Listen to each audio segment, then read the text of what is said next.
White Eagles Cuisine. L'homme de valeur est toujours l'objet des critiques. Dadem Poko, Dimokonzi, Papi Tombala. Utana songa kikini bandoto senga na yo. Mapense etungisi ngai ebaleka bolinga na yo. Nakokatisa ndenge nini ngai kobwato te.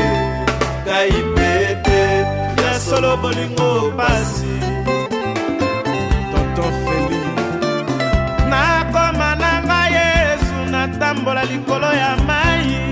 Oyo ndimanga natandeli yo mandalala Dadem Poko. Una yamba yo ndenge kanyola masiya. Yoka ndenge fonde ya koyemba yo.